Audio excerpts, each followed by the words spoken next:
because it's important for you to know if you're headed into a lawsuit or a divorce that you may not have complete control about how your case will resolve. You may think your case should resolve by agreement, that you're being reasonable, but if the other side assesses it differently, they think you're being unreasonable, or if they think they have nothing to lose, then you may end up in trial even if you're correct in your assessment that your case should have settled. Another reason I bring this up, and I repeat myself a lot about settlement versus trial, is because they're very different skill sets in the work that it takes to work up a case prior to trial that includes settlement negotiations and mediation, and then trial itself. Trial is a different skill set. It is about communication, persuasion, and presentation skills. Those skills apply during negotiation, but there's a lot of paperwork, motions, and briefing and correspondence in litigation before trial that obviously does not take place during trial when you're in a courtroom and witnesses are on the witness stand. Another reason why I make those distinctions between settlement and trial is because law school doesn't teach us that, and law school doesn't teach us how to try cases. So there's a huge population of lawyers that we deal with every day who know how to litigate. They know how to file motions, they know how to send letters, they know how to send a lot of emails, they know how to bill, they know how to paper up a case. We call them paper tigers, but ultimately they don't know how to try a case. They can't put their money where their mouth is. So I want to distinguish between those kind of lawyers and tell you about the lawyers that you should watch out for. And I'm going to qualify that by saying this. You can't take anything for granted.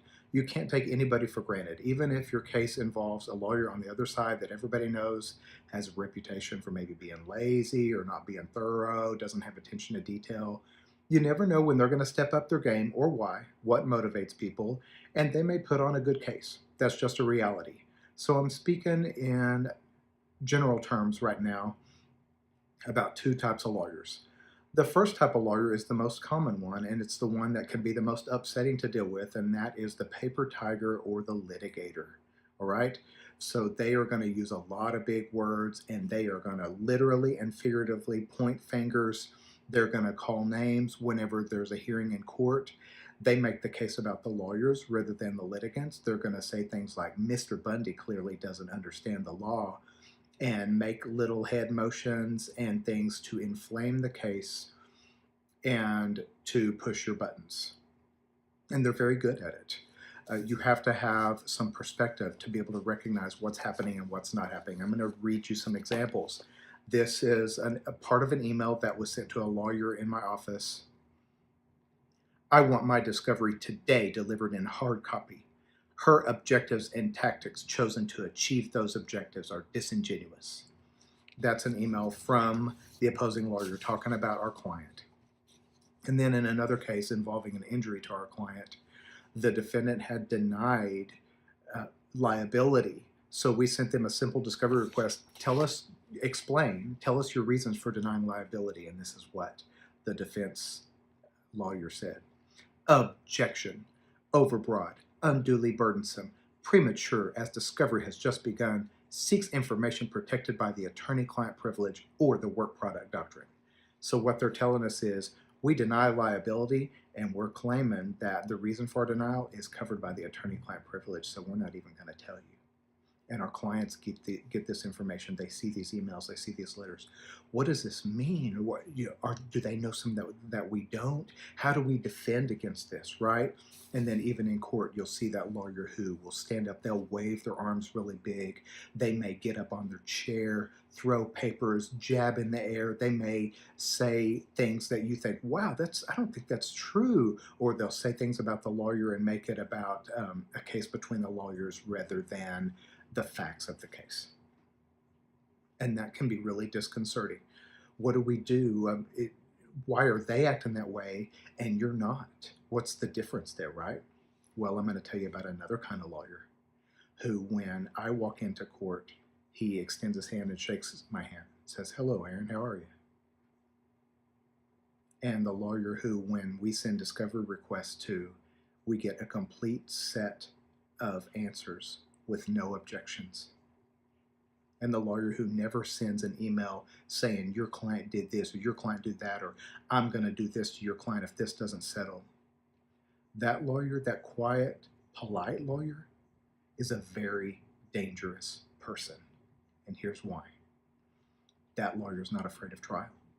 That lawyer doesn't need to use these inflammatory paper tiger tactics to try to intimidate people into a settlement, because that lawyer has assessed the case.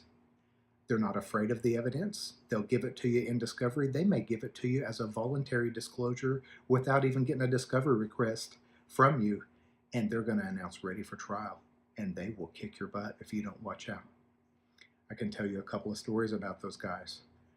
One, when I was a very young lawyer about 15 years ago, my buddy called me. He was on the insurance defense side. He represented companies who injured people. And on behalf of his client, the corporation, he had sent discovery requests to a plaintiff's attorney asking for evidence to support the plaintiff's claim. And he called me to tell me, Aaron, those responses weren't due for 30 days. That's the law on discovery. But we got their answers in less than 2 weeks. And they didn't have any objections in them.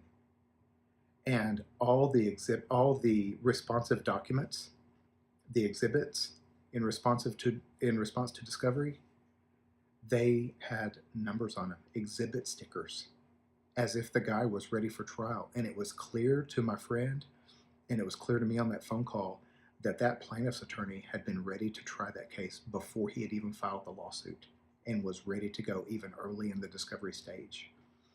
And without sending a threatening letter, a menacing email, or a nasty phone call, he had sent a message to my friend, I'm ready for trial and I will try this case, and I've got the goods to win it.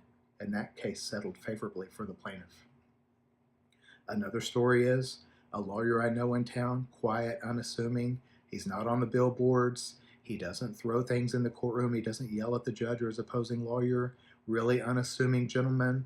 I sent him discovery requests in a case that I had against him, and just a few days later, I got a complete set of discovery responses back. No objections in it. All the documents I had requested, he produced. And I told my client, watch out. They're looking and thinking about trial. This isn't a case where they're going to have to run up a big fee on these baloney objections because they're afraid to try a case.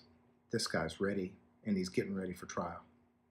And then the third is another lawyer in town who is a fellow of the American College of Trial Lawyers. He is legit.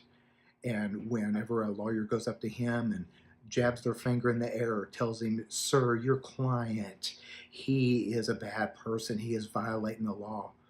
This lawyer, his reputation is he acts as if you're telling him the biggest secret in the world. And he nods and he says, I'll look into that. And he will. He will check on it. And then he will get you in trial. And he doesn't engage in those tactics. So you have to have perspective about what the lawyer is doing and capable of doing.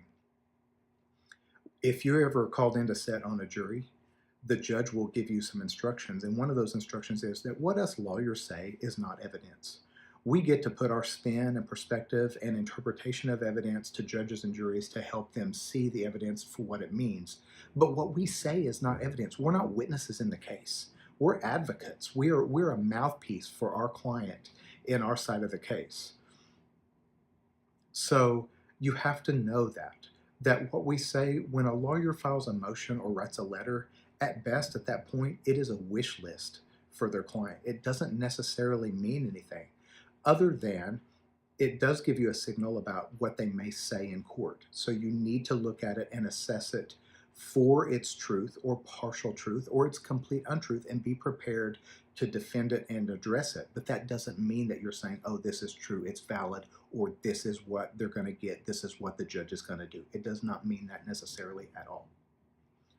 And watch out for that quiet, unassuming lawyer who doesn't engage in these blustery, flowery objections, because that lawyer is working on their case for trial and they're not afraid of trial. So do not take them for granted.